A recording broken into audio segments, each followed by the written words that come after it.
또 기피 신청권 남용에 대해서 자꾸 법리를 말씀하시는데 그 해당 법리는 불가피성이 인정될 때 아닙니까? 그 해당 위원을 기피 신청했을 때 위원회가 가동되지 않는다. 무력화하려는 그런 의도가 명백하다. 그럴 때 하는 거죠. 그리고 시급성이 있어야 됩니다. 그때 그 회의를 열지 않으면 안 되는 시급성이 인정될 때만 인정되는 법리입니다. 그래서 자꾸 우리 다른 위원님들도 법기술자 같은 말씀을 하신다라고 얘기하는 거예요.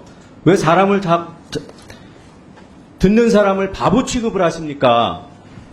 다른 방법이 없었습니까? 위원을 채우면 되는 거예요.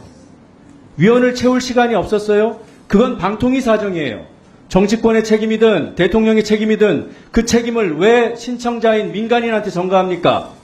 하나 남는 것은 유일하게 YTN 우리사주조합의 당사자 적격성이에요. 거기에 대해서 지금 직무대행께서는 반복적으로 문제가 없었다고 얘기하지만 서울고법의 결정이 배치되는 결정이 이미 나와 있습니다. 본인의 판단이 무조건 옳을 수가 없는 거예요. 그거보다 더 본질적인 얘기는 본인과 관련된 내용이 있잖아요. 유진그룹의 변호사였다는. 그와 관련된 판단을 어떻게 본인이 합니까? 법조인 출신이. 스스로 모르는 사람들이 하려고 해도 이거는 불가피성이나 시급성을 따져서 본인은 이 판단에서 빠져야 되고 정말로 이것이 기피신청권 남용이 되려면 이 위원회가 지금 이 순간에 열리면 안 된다는 그런 불가피성을 국민께 알릴 수 있어야 된다. 이렇게 얘기하고 빠지는 게 맞죠? 이게 법 이전의 상식이고 법리에도 부합하는 것이고요. 자꾸 호도하지 마십시오. 6월 28일 전체회의 의결 내용에 종전에 또는 통상의 예에 따라 한다. 이런 내용이 담겨 있었습니까? 통상의 예에 따라서 지금 하고 계신 거예요? 아니면 그때 그렇게 한다라는 내용이 의결 내용에 포함되어 있습니까? 모르세요? 물으시는 겁니까? 예, 질문 드리는 거예요. 그때 2018년, 2019년도에 따랐던 아니, 세부 계획에 대해서 2024년 걸 여쭤보잖아요. 네. 6월 28일. 그러니까요. 2018년 21년도에 네. 의결했던 그 세부 계획을 토대로 해서 거의 동일하게 의결을 했던 것입니다. 그래서 아까 말씀드린 아니, 대로 동일하게 의결을 하신 거예요? 아니면 동일하게 의결한다라고 그 내용이 들어가 있습니까? 토론하면서 그 위원회에서 그 김홍일 위원장과 그 부분에 대한 논의가 있었습니다. 논의가 있었어요? 의결을 했어요? 논의와 의결 안 하신 거죠? 의결을 보시면은 종전에 아니, 보여줘야 들어갔던 보죠.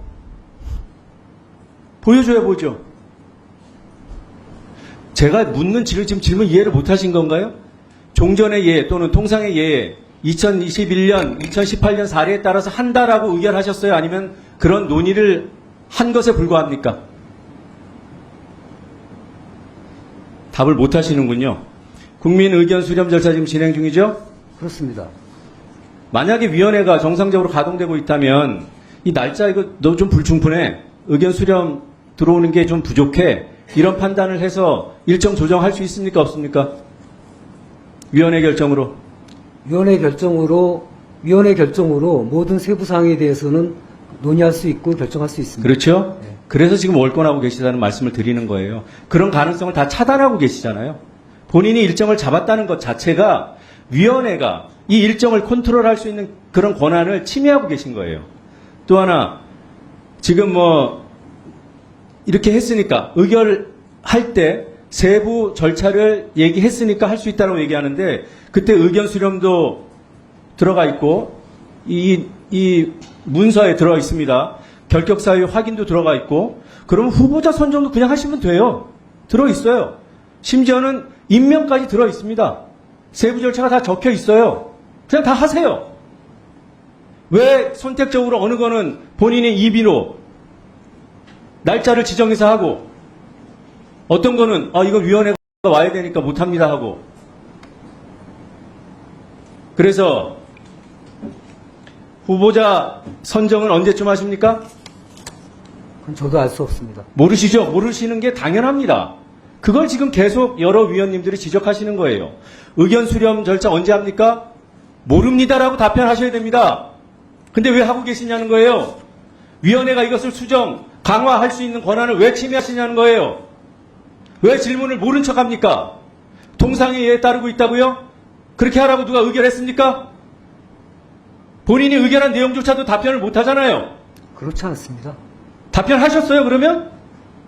다시 물을게요. 여러 번 답변 드렸고요. 동상의 그 부분에 절차에 따라서 있어서 한다는 것을 의결하셨어요? 만약에 동의만 절차가 하셨어요? 잘못됐다면은 그 부분에 대해서는 나중에 법원 판단을 받으면 됩니다.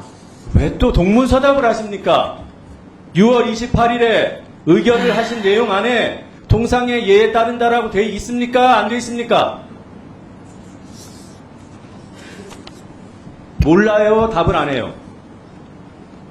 무슨 말씀하시는지 잘 모르겠습니다. 참담합니다. 지금 답변 태도는 지금 저희 위원회 전체를 모르겠어요. 저만 모욕감을 느끼는 건가요? 이 질문의 의미를 모른다고요?